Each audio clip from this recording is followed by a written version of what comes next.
person who likely actually owns the land.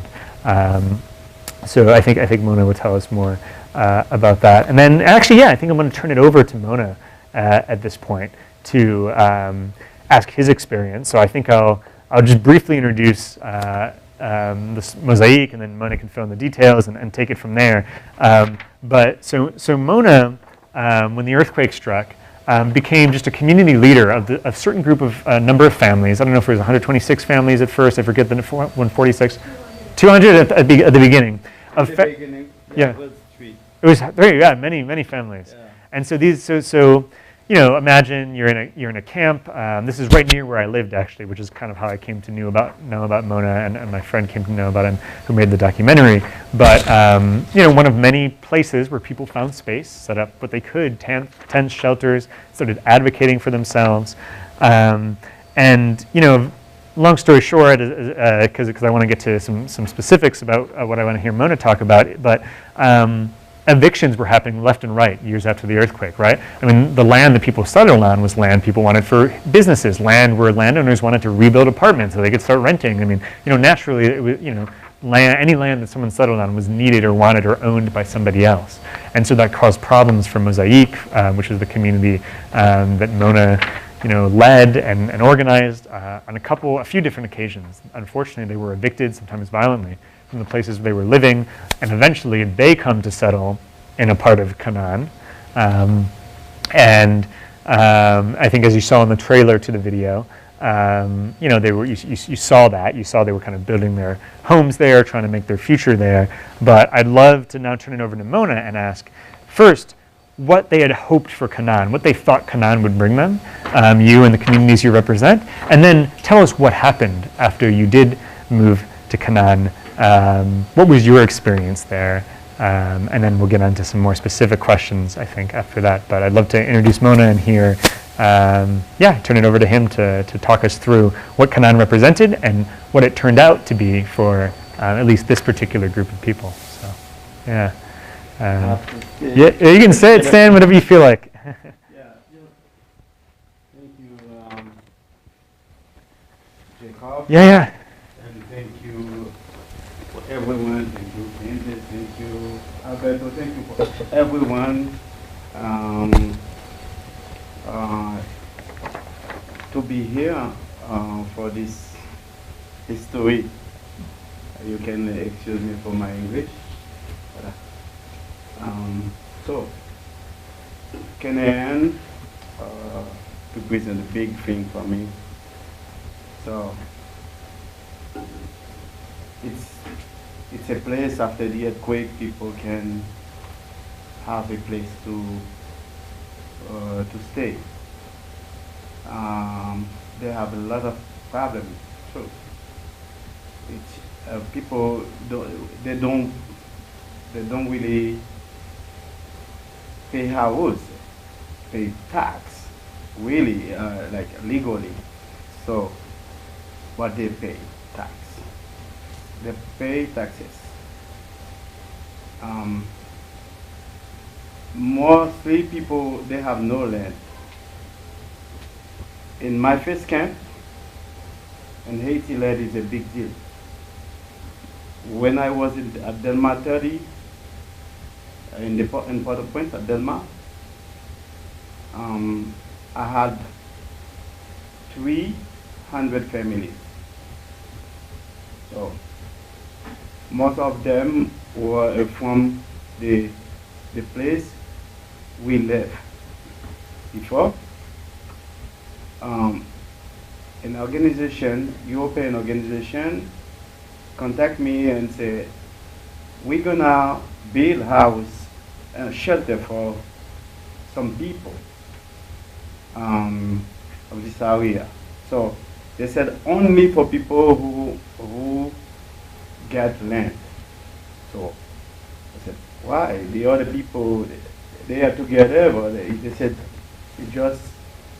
they have to, because they have land, we will build shelter. I said, for the other people, what you gonna do? The man said they can only work because they have no land. We said they will build a shelter for 6,000 you, but they won't share. Um, um, they want to help other people who have no land, So I said, could you share? He said no. Like that, we had all people, the people who have land, and they have shelter. For the other people, I stay with them. I said, you have to find a land. You have to get a land, because it's really important to have a land in Haiti, or you will pass all your life to rent house. So it's not good if you don't work. It's so difficult. In Canaan, it's a place people can find land and build their house. If they can have their own land. Mostly these people, the people in Canaan has no land before. They have no land before. So it's a possibility for them to have their own land in Canaan. But it's not easy. When you go over there, you have to pay money, because you find people, sometimes people call them nasty, because the same nasty people can be the good people too. So you find them, this is the way they live. You come here to find land, but you have to pay some money. If you have gone, maybe that they can negotiate a little bit. So Canaan they have positive thing on Canaan. They have also negative thing. Now they are a block of Canaan, the first Canaan, before I came over there. So they built it with more security. Now it's better for them. They have everything on this area for now. But the place where I moved with the people of Mosaic, was not easy. It's not the Canaan we find people, but I have to build this place. We found someone over there, tried to build a village, but it was so difficult for them, for him.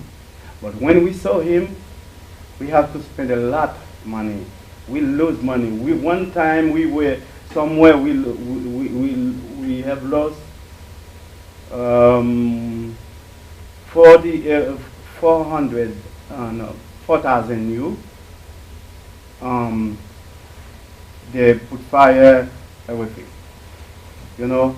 and I have to move another land, and where we do some we build some tent.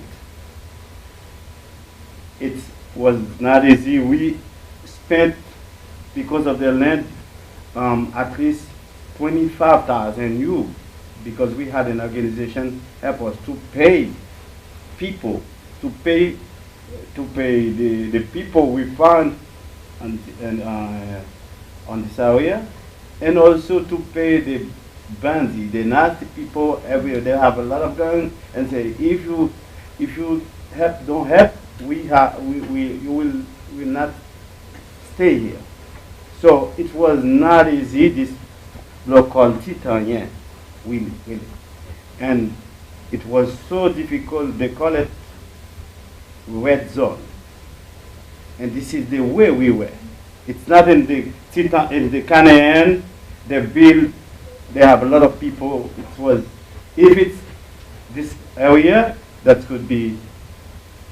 I think it would be easy for us, but unfortunately, we were just in the bad place where we developed this area. Now it's become a little bit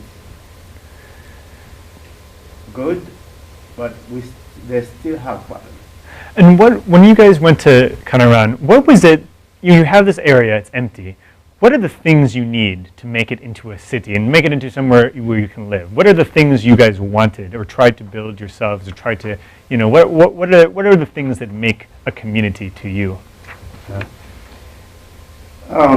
First, we had to be sure about the security because this area, people, you cannot pass this area. Even the cars, they had a lot of accidents because they won't stay in this place. When we moved in this place, we live there. We try to put security. Even we have a lot. The same people, they have gun. They have a lot of gun because no one will protect you. But we have to think first about the security, and we try to put wall. And after that, we build a community center. We had a tank of water, and first we cook. We have to cook. We have rice and bean, other thing like we have maybe I remember 5 bag of rice and 1 bag of bean, oil, everything because it is not easy. First, we had also some medicine, and we try to organize a community like we have a community committee organizer to take care of many things. So it was not easy, but everyone we try to do something called lotissement. It's like we try to work on the land to give everyone. They have some people find 3 centimes. I don't know how much, but in English, but everyone find 3 centimes. Like that, we organize something, but it was so difficult. We have a generator. We have water, but we have to try to create things because over there we have no electricity, no hospital, no post of police, nothing. Absolutely only land and the beach, the sea in the front. So the sea was great for us because people can have a shower. So this was one good thing. And what, can you tell us about the picture behind you? So what ended up happening to you guys, to Mosaic, after you'd moved here, you were starting to create this community? We have this picture that Allison took during a memorial at Sintanyen for the earthquake. Can you tell us what happened to the community at Mosaic who were hoping to make this place their permanent home? What happened? Okay, I am not alone, so I have the president of the organization Mosaic now. She can also explain a little bit. Can this not Mary Welch can speak a little bit of Okay. To answer your question, what happened to what Mona's describing is not the Canaan that you were describing. Mhm. They were on the edge Italian. Italian. in an area called Titayen, and it was very difficult. There was no law enforcement, no water, no public utilities. They started from scratch, and it really was survival. What you have to understand about Canaan is it's barren. There are no trees. It's 110 degrees out there. The winds are fierce. The ground is rocky, and it's very, very difficult to plant here. So it was hard to sustain themselves as a community. They lived there for 2 years and had built a community center in their home.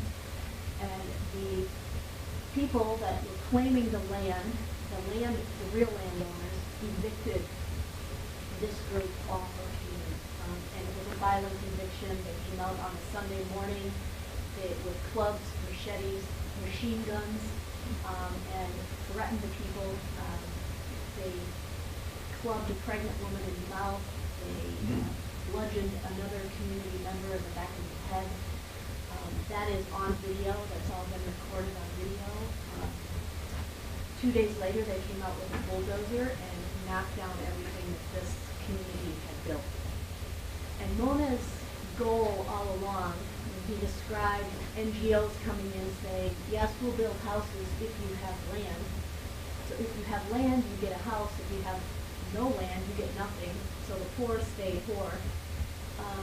So it became Mona's mission to purchase a piece of land for this community. And that's when we ran into Alberto. That was 3 years ago. Mona was in Madison with a mission to purchase a piece of land near Port-au-Prince, and the estimated budget was going to be $50,000. And we thought we could do that. But after a fundraising tour and after a year or more of fundraising, we had about $10,000. So fundraising is extremely difficult when you have nothing and you are a small organization. May I say something about fundraising? As you know, so much money was raised after the earthquake, Red Cross, and that sort of thing. I've done some investigations, other journalists have done investigations into where that money went, how it was spent. Maybe you've heard that in many places it was spent irresponsibly, or in most cases it didn't even go through Haitians or the Haitian government, but through American contractors who maybe lots of things went wrong there. But just to point out, I mean, when you're talking about how long it took you to raise $10,000, I forget the number of $1 billion. I think 1.5 billion that the Red Cross raised, and in an instant, it just kind of gives you a sense of how much money there is for certain things. Yeah. And I went into the Red Cross in Port-au-Prince. We went into the Red Cross here in Madison. We contacted numerous organizations. Mona has been on this project for the last 7 years relentlessly. We lived at Cayman for 3 years in a tent with these people with no security to keep his career on hold, to maintain security and some sort of organization in this community. Long story short, one of the community members said, Mona, land near Port-au-Prince is too expensive. Let's go further out. And we decided to go to the Central Plateau, which is about 3 hours from Port-au-Prince. And we found a piece of land there, and we purchased about 7 acres of land for $5,600. This land is fertile. There are farmers on it. There's agriculture. There are trees. There's a river that runs through it. There's a nearby hospital outside the city of Inch. There are 2 local schools that we now call our community, Mosaic, which is dwindled down to 126 families. We are in the process. So after purchasing that land 3 years ago with our $10,000, because we hired an attorney and did a survey, and Mona's extremely frugal and responsible with money. We purchased the land, and we got another little chunk of funds, and we built a community center. And we bought more land, so yeah, there are 3 other. He keeps buying little parcels because we of need land. that big. Lots of families. It's still under 10 acres of land. I was just there last week with Mona and a group from Madison. Ryan was there, and the land is really promising. We have moved one family up to act as the caretaker of our new land. And one of my big concerns was, how was the local community going to receive visitors from TKN? We're moving a community into an existing community, and I was pleasantly surprised to see that 3 young children that belong to this family are attending school. We registered them in the school. They've been well received at the school. They've made playmates and friends in the community, and we feel as though we have a really great start. But all of the things that you're talking about, Jacob, what comes first, Right now we don't have electricity. We're building a well. We've constructed 2 pit toilets. We have shelter under a community center that's large enough to support this community. We start charging taxes. Where we are starting is a microfinance program through Wisconsin Microfinance, and so our community was chosen to receive microfinance loans, and we just distributed the first 30 loans. So we feel if we can get some economy started with the community and members of the community, they can begin to get foothold to, make the transition and the move to Pinch, the new community. They want out of Tutayan. For them, Tutayan is not a good place. It's not the land of milk and honey. There's been nothing but misery for the last 3 years. It's been absolutely brutal, and they cannot wait to get out of there. They're just a project needs funding, and they need support, and that's where we're at. So I think as you've heard, I mean, all three of us say, I think, how important land is. Allison Shelley, the photographer who is doing the current project with me about Canaan, and I have written about this in the past, just the history, the complicated history of land in Haiti. There's an article, and Allison's photos, if you want to look and get a sense of the history behind why land is so complicated. Yeah. If Ryan wouldn't mind describing what his experience with Tutayan was. He visited Tutayan. He was there distributing water filters. And Ryan. Yeah, if you want to quickly do that, and then I want to make sure we save some time for questions as well, because I know we've taken up most of the hour already. So go ahead, Brian. Yeah. In Haiti, we traveled around, beautiful landscape, Tutayan, the absolute contrast compared to the beautiful land that we're describing here, that Mosaic just purchased. But the sense driving in, it kind of felt like you're going to a landfill almost. Just kind of tents all around, no grass, not fertile land, very hot. Not a prosperous land at all. We were there for a few hours, met with the community, started distributing, or getting information to distribute the microfinance loans that Candace talked about. We're enabling these people to be sufficient. Instead of giving them free aid, we're giving them small loans to start their own business and build up their own economy. Met with people there, and then we traveled to where the new Mosaic will be outside of Inch. It was just absolute beautiful land, and I know myself, Mona, Candace, we're really excited about getting these families from Tutayan, where the living conditions are absolutely horrible, up to Mosaic, where there's clean water, where there's land to grow an economy.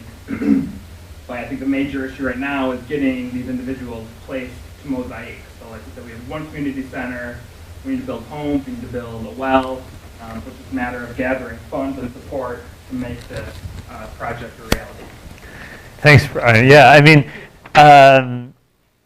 again, so just to be clear about the geography we're describing, Tutayan is adjacent to Canaan. Effectively, the area, the terrain is much like the rest of Canaan. Canaan is kind of sprawled. Tutayan has a fascinating history. Tutayan has been known as the dumping ground for bodies of victims in Haiti of all sorts of things for decades. Of the dictators, Duvalier, their political enemies, to the earthquake victims. It was just a massive mass graves there for people after the earthquake, to the cholera epidemic, which was introduced inadvertently by the United Nations after the earthquake. So Tutayan has this kind of fascinating history as well. But just to be clear, what they're saying now is, for some people, this Canaan area, which borders Tutayan, might be the promised land. They hope so. They hope this will be their Mosaic, their community. But for others, like Mosaic, like Mona, these guys arrived only to be forced out yet again by landlords because of the land situation, and had to move away entirely. I wanted to open it up for questions from to any of us, to Mona, to myself. What I'm most fascinated about when I try to explain in the forthcoming article is how politics work. How do you create a city? How do you create governance? What are the parts of a city and who can create those and who can't create those? What happens when a government tries to play catch up? What happens when you have aid organizations finally coming in and offering some things? To whom do those things go? To whom do they not? Who are the people in power who direct that money into one place or the other? Who are the power brokers of that money that's not coming from a government but coming from foreigners, right? So these are all things that fascinate me, and I write a little bit about in the forthcoming article. And rewrite a little bit about in our land history article that we did a couple years ago. But anyways, please, I'd like to open to questions to any of us, whatever you, or comments even about what we can learn from post-disaster urbanism, what we can learn from people who, without aid organizations at first, went and spent their own money to build their own city after an earthquake, especially the contrast between that and what we hear about kind of defenseless, poor Haitians, unable to do anything. I find that fascinating. So I'd love to hear any thoughts or questions. Yeah. Oh yeah, go ahead. So, so people who came into Canaan and claimed land, sort of what is in place to sort of determine how much land any one family can take? Yeah, in brief, I mean, people arrive at this land. The first people who arrived start to charge a little bit of money from the people who come after them. But again, it's government. I mean, the first people who come just kind of claim a space. And so the very first people in Canaan started charging other peoples who come, not always so much money, but eventually as time went on, land became very expensive as there's demand.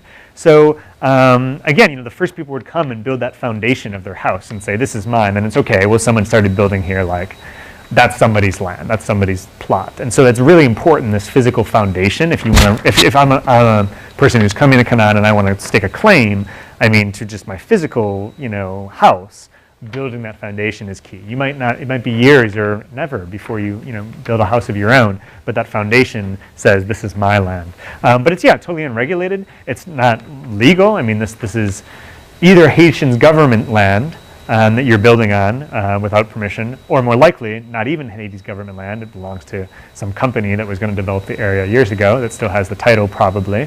I write about this as well in the article. But yeah, I mean, it's just kind of the Wild West. You go and try to claim a land, try to agree with the neighbors, hey, can I use this land? Maybe pay people a little bit of money to be able to use it. Or if you just don't have that money, you go farther and farther and farther until you're in a place where no one has settled yet. The area of Canaan has just expanded to this entire region, essentially.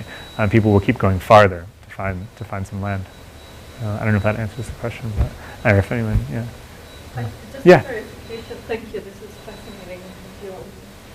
I wanted to understand, make sure that I understood. So there is a Canaan that is still there, and there's a part that has relocated to Mosaic. Is that what it is? Sorry, yeah, the geography is hard. Let me pull up a map again, and maybe I can make more sense of it, because we've been using all these names that we're familiar with, and it's very hard to follow. So, yeah. So Port-au-Prince, let me zoom back out. So this area here, north of Port-au-Prince is down at the bottom below us. None of this, this is all vacant land. And there's a little part of it around here, I think, called Korai, which was the very first settlement. This is where the NGOs, Sean Penn, the government, the UN said, let's build some shelters, bring people there. Then everyone else just started moving on their own around this whole area to all different parts. I mean, they give it biblical names, aspirational names like Jerusalem. I mean, you can zoom in and see all the names and this not. There was this used to be here up here. There were people living in this area already, but this whole area and below where the picture is, this vast stretch of land. You guys are even Yeah, this is the way we are. Like, just right here. Right. Yeah. Titanien would be. Is it before Grasse de Dieu? Because it's exactly the. It's exactly there. Yeah. Exactly. So Mosaic was just Mona and his community of a couple hundred families that took that story is replayed out hundreds or thousands of times. I mean, communities that move together. Usually it's individuals moving, but sometimes families. But sometimes it's in this case a whole community moving to find their plot. Mona decided to or was able to, after much research find a plot here. That then turned out to not last. I would like to move my community in this area, but this was so expensive. Yeah. They showed me little land and they asked me a lot of money for the land the government gave. Which is why now Mosaic is in a different city near a different town in Haiti called Hinche, where it was much cheaper. Where we were, so it was. Yeah. It is good for them in Kauai, but where we moved was really not easy. That's true. There's diversity among these different places of the greater Canaan region. Does that help a little bit? But now where the community is living is another place entirely. Yeah. I just want to say too that when they were originally in Port-au-Prince after the earthquake, in the city of Port-au-Prince, and they squatted on a vacant soccer field for 2 years, they were evicted off of that because of the construction that was happening and the rebuilding. And they were told to go out to Canaan and go to that specific place because the government was giving each family $125 to go out there. And they went out there, but there were signs that said this is private property. They had a paper from the government that said, no, we're supposed to go here. And so they went, and they staked their claim that they were later evicted. And we have to say, since get land. So I said, why? The other people, they are together, but they said, they have to, because they have land, we will build shelter. I said, for the other people, what you gonna do? The man said, they can only work because they have no land. We said, they will build a shelter for 6,000 you, but they won't share. They want to help other people who have no land. So I said, could you share? He said no. Like that, we had all people, the people who have land, and they have shelter. But the other people, I stay with them. I said, you have to find a land.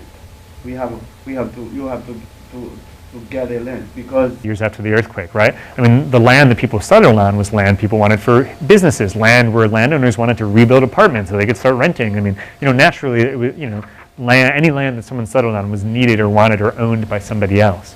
And so that caused problems for Mosaic, which is the community that Mona, led and organized on a few different occasions. Unfortunately, they were evicted, sometimes violently, from the places where they were living, and eventually they come to settle in a part of Canaan. I think, as you saw in the trailer to the video, they were. You saw that. You saw they were kind of building their homes there, trying to make their future there. But I'd love to now turn it over to Mona and ask, first, what they had hoped for Canaan, what they thought Canaan would bring them, you and the communities you represent, and then tell us what happened after you did move to Canaan. What was your experience there? And then we'll get on to some more specific questions, I think, after that. But I'd love to introduce Mona and hear, turn it over to him to talk us through what Canaan represented and what it turned out to be for at least this particular group of people. So, yeah. You can say it, Stan, whatever you feel like. thank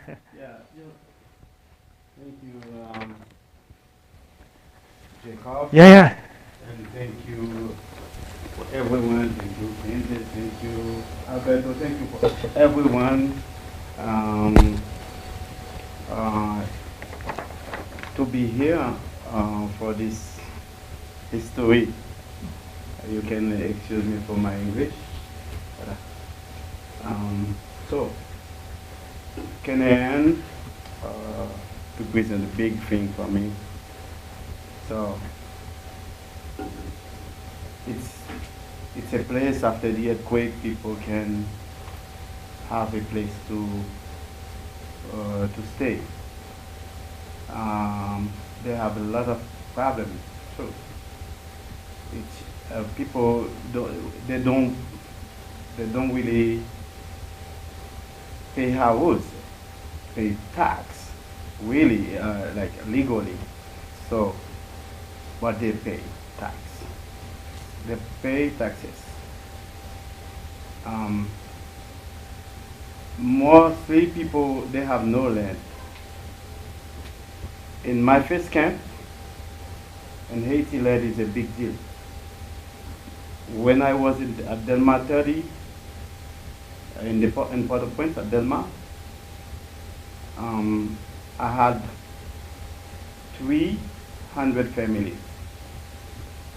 So most of them were from the place we lived before. An organization, European organization, contact me and say, we're gonna build house and shelter for some people of this area.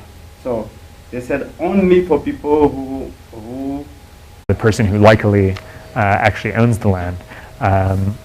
So I think Mona will tell us more about that. And then actually, I think I'm going to turn it over to Mona at this point to ask his experience. So I think I'll just briefly introduce this mosaic, and then Mona can fill in the details and take it from there. But so Mona, when the earthquake struck, became just a community leader of a certain group of number of families. I don't know if it was 126 families at first. I forget the 146. 200 at the beginning. At the beginning, yeah. it was 3. It was many families. Yeah. And so these so imagine you're in a camp. This is right near where I lived actually, which is kind of how I came to know about Mona, and my friend came to know about him who made the documentary.